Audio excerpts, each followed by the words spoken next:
दर्शकों, 2024 के विधानसभा की तैयारियां कई पार्टियां जो है वो कर रही है, बड़े लेवल पर कर रही है। लेकिन जिस प्रकार से जो चुनाव होते हैं, राजनीतिक जो लोग होते हैं वो इन चीजों को ध्यान में रखते हैं कि आखिर आने वाले समय में कौन सा प्रत्याशी चुनाव जीत सकता है।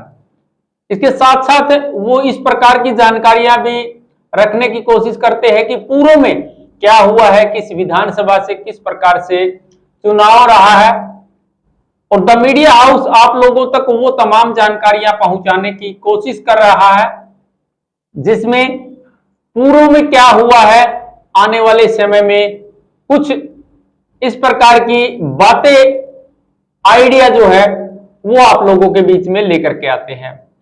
इसी कड़ी में आज हम बात करेंगे नरवाना विधानसभा क्षेत्र की, और नरवाना विधानसभा क्षेत्र की भी वो बातें आप लोगों के बीच में साझा करेंगे जो आप नहीं जानते होंगे। जी हां, आज की ये रिपोर्ट आपके लिए नरवाना विधानसभा क्षेत्र से है, और नरवाना विधानसभा क्षेत्र में पूर्व में जो भी हुआ वो आज आप लोगों के बीच में लेकर के आएंगे। इस चर्चा में मेरे साथ मेरे सहयोगी इंद्रपाल चाहर जी हैं। इंद्रपाल जी, स्वागत आपका। धन्यवाद नरेश जी। इंद्रपाल जी, आज हम चर्चा कर रहे हैं नरवाना विधानसभा क्षेत्र की। जी, सबसे पहला सवाल मेरा यही है कि नरवाना विधानसभा क्षेत्र का पहला चुनाव जो है वो कब हुआ था? नरेश जी, नरवाना विधानसभा क्षेत्र का पहला चुनाव 1952 में हुआ था जी, और बहुत कम लोगों को पता है कि 1952 में जो चुनाव हुआ था उस समय जो नरवाना क्षेत्र था वो ना पंजाब में था ना हरियाणा में था जी। वो एक अलग राज्य था, पेप्सू। उस समय नरवाना जो विधानसभा क्षेत्र है वो पेप्सू राज्य का एक हिस्सा था। इंद्रपाल जी, यहाँ एक आपने अलग ही नाम बता दिया। राज्यों की अगर बात करें तो हरियाणा सुना है, पंजाब, राजस्थान, छत्तीसगढ़, यूपी, बिहार ये सुने हैं, लेकिन ये पेप्सू जो है ये कहां से आ गया? इसका नाम जो है वो पेप्सू, क्या पूरा नाम यही था इसका या कोई और पूरा नाम था? और दूसरी अगर बात करें तो ये इसका जो क्षेत्र था ये कितना क्षेत्र था और कब तक ये रहा था? नरेश जी, 15 जुलाई 1948 को एक पेप्सू राज्य बना था जी। जहां तक इसके क्षेत्र की बात है, इसमें मुख्य जो क्षेत्र था वो था पटियाला, और इसको जो पूरा नाम अगर पेप्सू का हम बताएं तो पटियाला और पूर्वी पंजाब स्टेट यूनियन, इन शब्दों को मिलकर पेप्सू बना था जी। पटियाला और पूर्वी पंजाब स्टेट यूनियन जी। और जहां तक क्षेत्रफल की बात है, इसमें आज का शिमला, जींद और जो दादरी महेंद्रगढ़ का क्षेत्र है वो इसमें शामिल था। अच्छा इंद्रपाल जी, पेप्सू राज्य में विधानसभाओं की अगर बात करें तो टोटल कितनी विधानसभा थी, कितने क्षेत्र विधानसभा के इसमें आते थे? नरेश जी, इसमें कुल 60 विधानसभा क्षेत्र थे, 60 विधायक बनते थे, और 60 में से जो 14 विधानसभा क्षेत्र थे वो हिंदी भाषी क्षेत्र के थे, जिसमें आपका महेंद्रगढ़, दादरी, जींद और ये नरवाना का जो क्षेत्र है ये हिंदी भाषी क्षेत्र था, और बाकी जो विधानसभा क्षेत्र थे वो पंजाबी विधानसभा क्षेत्र के थे लगभग। और जो इसमें क्षेत्र आता था, अगर पंजाबी क्षेत्र की बात करें तो पेप्सू स्टेट में आपका आज का पटियाला, नाभा, संगरूर, कपूरथला, फरीदकोट और मलेरकोटला, ये आपका पंजाबी क्षेत्र आता था। हिंदी क्षेत्र की अगर हम बात करें तो नरवाना, किलैत, उंचाना, जींद, महेंद्रगढ़ का जो एरिया था वो हिंदी भाषी क्षेत्र का इसमें आता था। तो आज हम दर्शकों को जानकारी दे रहे हैं नरवाना विधानसभा क्षेत्र के पहले विधायक की। जी। तो नरवाना विधानसभा क्षेत्र का पहला विधायक जो है वो कौन बना था? नरेश जी, नरवाना विधानसभा क्षेत्र में ये भी एक आश्चर्य की बात है, मैं आपको बताने जा रहा हूं कि नरवाना विधानसभा क्षेत्र का जो पहला चुनाव हुआ था उसमें एक नहीं 2 विधायक बने थे। 2 विधायक एक विधानसभा क्षेत्र में? 2 विधायक नरवाना विधानसभा क्षेत्र से उस समय 2 विधायक बने थे। ऐसा कैसे संभव?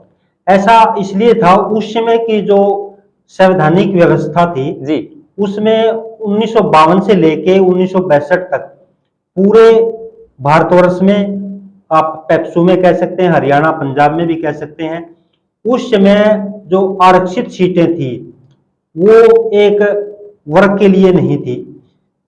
जो भी सीटें आरक्षित की गई थी उस पर 2 विधायक बनते थे, एक आरक्षित श्रेणी से और उसके साथ साथ उसी सीट पर एक सामान्य श्रेणी से भी विधायक बनता था।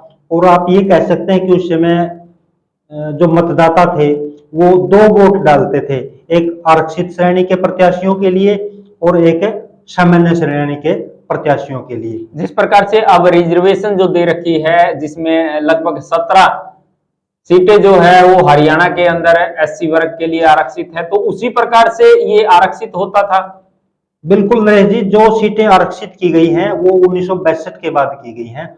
जो आरक्षित सीटें थी उन पर 2 बनते थे, एक आरक्षित श्रेणी का, एक सामान्य श्रेणी का। और इसी से मिलती जुलती मैं आपको बात एक और बता दूं कि 18 सितंबर से 22 सितंबर तक जो संसद का विशेष अधिवेशन होने वाला है वो भी हो सकता है कि इसी आधार पर हो।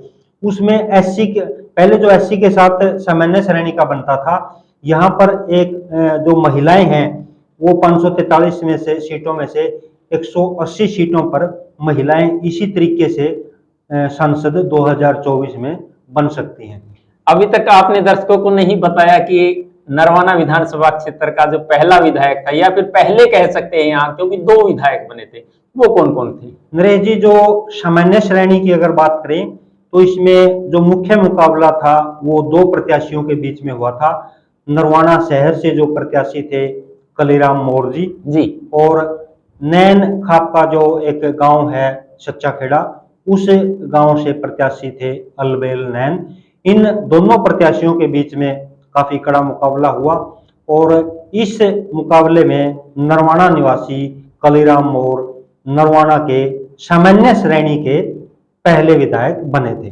जी, तो दर्शकों आप तक एक ये बड़ी जानकारी आज इंद्रपाल जी ने पहुंचाने की कोशिश की है और द मीडिया हाउस ने आप लोगों तक ये जानकारी पहुंचाई है। आप ये जानकारी एक चैनल पर ना देख करके 4 चैनलों पर देख सकते हैं। और नरेश जी, हमने बात की सामान्य श्रेणी की, 2 विधायक इस पे बने थे जी। जो दूसरा मुकाबला था आरक्षित श्रेणी का, वो दनौदा कला निवासी बलेराम माथुर और नथुराम के बीच ये मुकाबला हुआ था। और इसमें जो दनौदा कला से प्रत्याशी थे बलेराम माथुर, उन्होंने जीत दर्ज करी थी।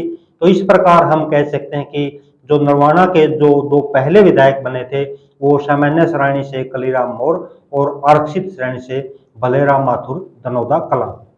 तो दर्शकों 2 विधायक है, एक बड़ी जानकारी, एक विधानसभा सीट से 2 विधायक है। हालांकि आज ये सिस्टम नहीं है, लेकिन उस प्रकार संविधान के अनुसार जो भी ये बनाया गया था सिस्टम, उसके अनुसार 2 विधायक ये हो सकते थे। आज की जानकारी इंद्रपाल जी ने आप लोगों तक पहुंचाने की कोशिश की है और ये जानकारी आपको कैसी लगी है ये जरूर बताइएगा। जाते जाते इंद्रपाल जी दर्शकों से किस प्रकार की और क्या अपील करना चाहेंगे? नरेश जी, मैं थोड़ी बहुत जानकारी और पेप्सू राज्य के बारे में देना चाहूंगा जी। नवंबर 1956 में पेप्सू राज्य का विलय पंजाब राज्य में कर दिया गया और जो पहला चुनाव नरवाना का हुआ था 1952 में, उस समय पेप्सू राज्य का जो मुख्यमंत्री बना वो बने थे कर्नल राघवीर सिंह।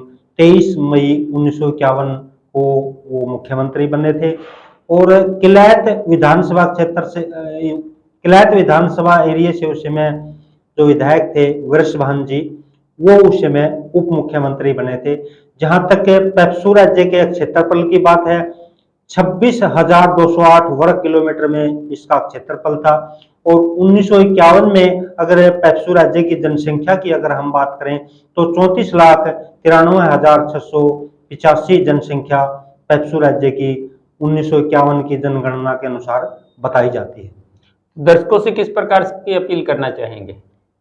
दर्शकों से यही अपील करना चाहेंगे कि हम जो जानकारी आपके लिए निकाल कर ला रहे हैं, अच्छे कमेंट के साथ, अच्छे सुझाव के साथ आप और किस प्रकार की जानकारी चाहते हैं, जिस प्रकार की जानकारी आप पूरे हरियाणा विधानसभा क्षेत्रों के बारे में अगर जानना चाहते हैं तो हम कोशिश करेंगे कि वो जानकारी आपको उपलब्ध करवा सकें। तो दर्शकों, अगर आपको किसी भी प्रकार की राजनीति से लेकर के कोई भी जानकारी चाहिए तो कमेंट के माध्यम से वो सवाल आप कर सकते हैं। कोशिश रहेगी आपके उस सवाल का जवाब देने की, और उस पर हो सका तो एक वीडियो अलग से बना दी जाएगी। आज की ये जानकारी आपको कैसी लगी है ये जरूर बताइएगा। वीडियो को शेयर अवश्य कर दीजिएगा, क्योंकि इस प्रकार की जानकारी जुटाने के लिए, इस प्रकार की जानकारियों को साझा करने के लिए काफी मेहनत जो है हमारे साथी, हमारी टीम करती रहती है। उनकी टीम की, उस टीम की हौसला अफजाई के लिए आपका ये फर्ज बनता है कि आप शेयर करके उनका हौसला जरूर बढ़ाएं। तो आज की इस जानकारी को लेकर के यही हम कहेंगे कि आप इस वीडियो को किस प्रकार से हौसला अफजाई के लिए अपना कमेंट करते हैं, और इस वीडियो के माध्यम से आपने क्या नया सीखा ये भी जरूर बताइएगा। इंद्रपाल जी, जाते जाते दर्शकों का धन्यवाद कर देते हैं। जी, तो सभी दर्शकों का बहुत बहुत धन्यवाद। धन्यवाद।